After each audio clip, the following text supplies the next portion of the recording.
কতগুলো আলেমকে হত্যা করেছেন, এতিমকে হত্যা করেছেন, কতগুলো বিডিআর অফিসারকে হত্যা করেছেন, এতগুলো অফিসারকে মারলো, 57 জন অফিসারকে হত্যা করলো।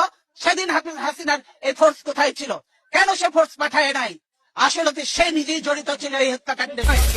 আজকে তো এমন অনেক আননোন চেহারা দেখা যায় যাদেরকে চেনা যায় না যে তারা আসলেই বাংলাদেশি কিনা। গণতন্ত্র চাবেন না, দেশ রক্ষা করতেও চাবেন না, গোলামি করবেন, দালালি করবেন। এই গোলামি তো রাখবে না।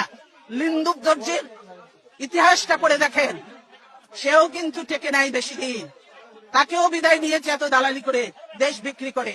কাজে এই দেশ বিক্রি চলবে না হাসিনা, দেশ রক্ষা হবে ইনশাআল্লাহ। আজকে সকলের দায়িত্ব হয়ে গেছে দেশ বাঁচানো, মানুষ বাঁচানো। আর আপনারা ঘরে ঘরে ঢুকে এখন মানুষ হত্যা করছে। এই মা বোনের কান্না, এই আলেম এতিমের কান্না, এই বিডিআর এর অফিসারদের ওয়াইফদের কান্না, এগুলি কি বৃথা যাবে?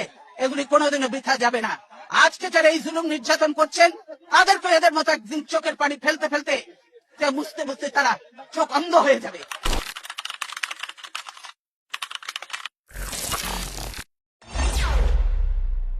কতগুলো আলেমকে হত্যা করেছেন, এতিমকে হত্যা করেছেন, কতগুলো বিডিআর অফিসারকে হত্যা করেছেন, এতগুলো অফিসারকে মারলো, 57 জন অফিসারকে হত্যা করলো। সেদিন হাসিনার এই ফোর্স কোথায় ছিল? কেন সে ফোর্স পাঠায় নাই? আসলে তো সে নিজেই জড়িত ছিল এই হত্যাকাণ্ডে। আজকে তো এমন অনেক আননোন চেহারা দেখা যায় যাদেরকে চেনা যায় না যে তারা আসলেই বাংলাদেশি কিনা। গণতন্ত্র চাবেন না, দেশ রক্ষা করতেও চাবেন না, গোলামি করবেন, দালালি করবেন।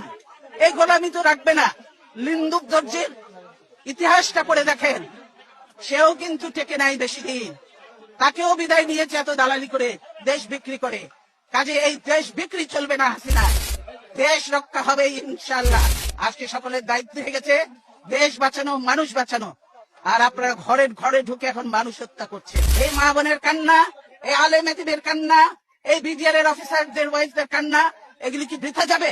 এগুলি কোনোদিনও বৃথা যাবে না। আজকে যারা এই জুলুম নির্যাতন করছেন তাদেরকে এদের মতো একদিন চোখের পানি ফেলতে ফেলতে, বুঝতে বুঝতে তারা চোখ অন্ধ হয়ে যাবে।